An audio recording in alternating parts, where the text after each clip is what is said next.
Over the past several years, many cattle producers have captured additional value by selling their beef directly to consumers. Here's Kate Maher with one Texas rancher who's taken the idea of ranch gate to consumer plate to a whole new level. And we're here in Fort Worth, Texas now, at a local butcher shop that's creating a lot of waves in the community. We're talking with Don Rea, one of the owners of the Meat Board. Don, welcome to the show. Thanks for being here and thanks for letting us be here with you. Tell us a little bit about yourself and this awesome shop. First of all, it's our pleasure and my pleasure to have you guys here. I think you actually brought more customers in here today than we've had in it. But no, thank you.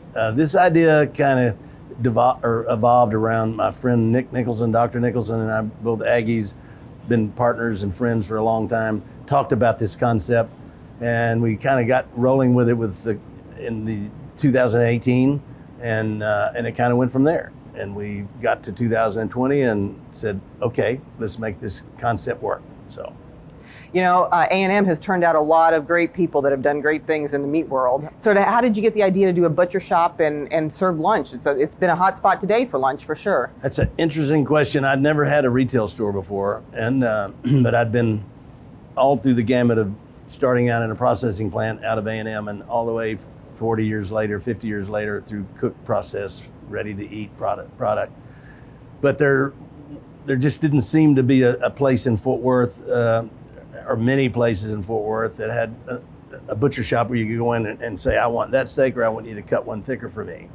Plenty of places to buy steak, but not with that touch that I felt like we could do by putting together a team that could talk meat, talk beef. Then we got into the thought of, now we have this kitchen and we have this product coming in here. Let's just make it out of the stuff we have here. We can control it and showcase beef items. And like the number one selling sandwich we have is a tenderloin sandwich. And so that's how it really got rolling. And it just has taken legs. And we decided, you know, probably that's one of the better marketing decisions we ever made. Because we got people coming in here that say, I've never been here.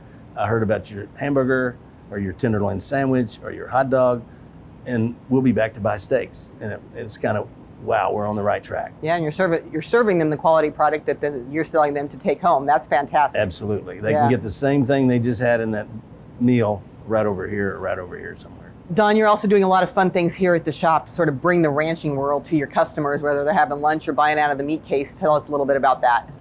That's interesting. You know, we developed the logo where it looked like a brand, kind of simple, and we decided to do the ear tag thing because we hang them on these little holders, and we encourage people to take them home, make a keychain out of it. But it just tied in with what they see on that wall in there, that they see a brand, they see an ear tag, and they go, wow, these are just like and I said, exactly, I use them every year, you know, when I retag. You know, we have a great partnership with the Cattle Raisers Association. I've been a member of the Cattle Raisers for 50 years. And they're so supportive, and they've helped us get out in the industry here also. And they're Fort Worth based.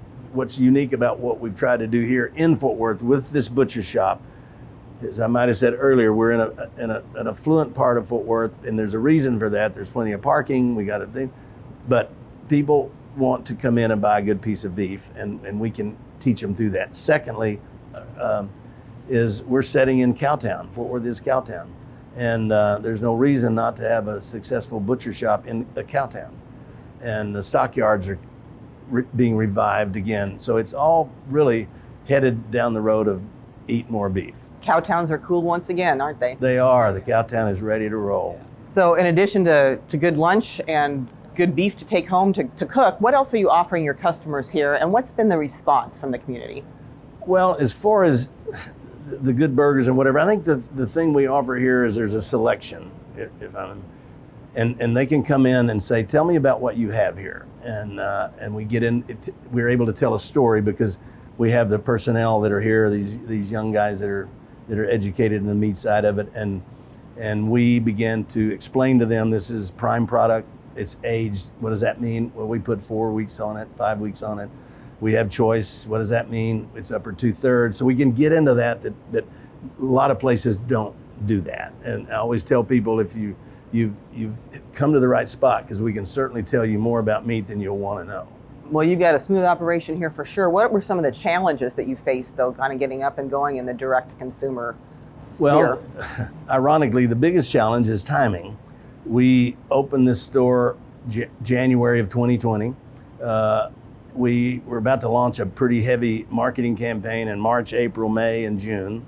We had a great month and so of anybody was coming to see the meat board, and we thought, wow, this is going to be great. We'll launch this. COVID hits, and everything just obviously shut down like it did everywhere. So we're like, okay, what do we do now? And we decided to, since we couldn't do lunches, people really don't know we're a butcher shop yet.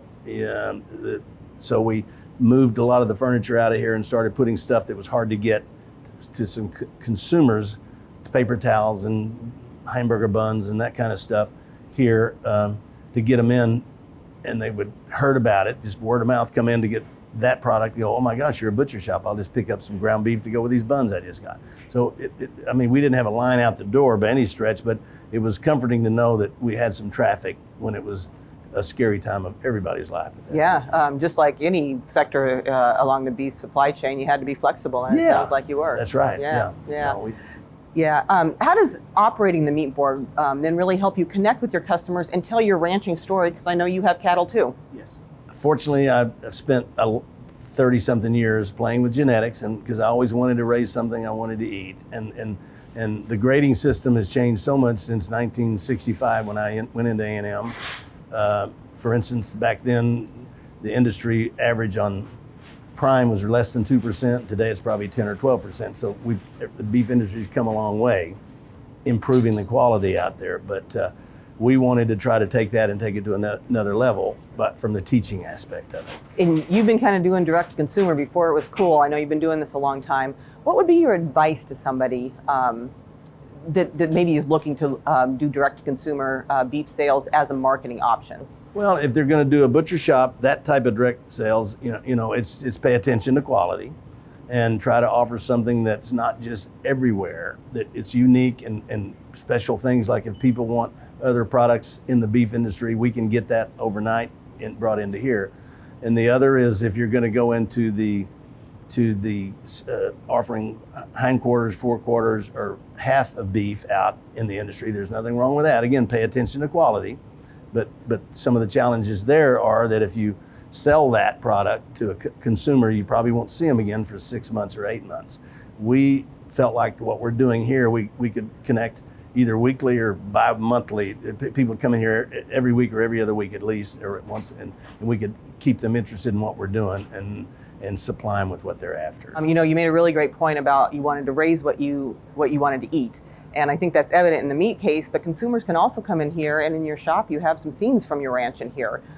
Does that kind of connect the cattle to the quality of the product? Well, it does, because when they walk in, when we designed this place, the interior decorator, I tell this story, in this boardroom we call it, we glassed that off because we had too much space, we thought. So we'll do the butcher shop here, funnel people here, and then we're gonna open this, or have a mead board, we call it, and or the boardroom, excuse me, that we can offer different things like charcuterie classes. We do steak 101 classes with these guys teaching how to keep a knife sharp, but how to trim a piece of meat that you buy at a store or buy here. We do brisket trimming classes because it's big in grilling months where these guys get out and to grill a brisket, but they buy one and they need to trim it down and how to season it, whatever. That's been very beneficial in there. But then the people they come in, they see this mural, because this interior decorator, as I was going to point out, said, I want you to make a statement on that wall in there. And I go, well, I'll just get a picture of a really nice Angus cow or whatever and put on there a cow calf. And she said, no, I'm talking floor to ceiling, wall to wall.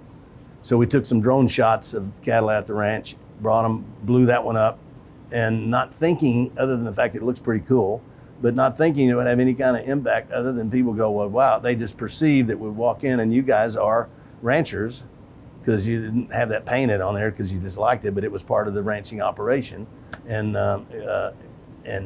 some of it eventually and has come through here, so we could say we're committed both from that ranch to what you're getting across the counter here to make sure it's what it should be. Yeah, and it puts a really nice story in their mind. Don, yeah. Thank you for letting us be here at the meat board today. Thank you for all you do to bring great quality beef to consumers here in Fort Worth. And now I'm going to go shop the meat case. Well, I'm passionate about that. You guys are perfect for telling our story. I'm flattered that you would take the time to do that, but I really appreciate that, and we're going to go full bore. Great. We're proud to be here, Don. All Thank right. you so Thank much. You bet.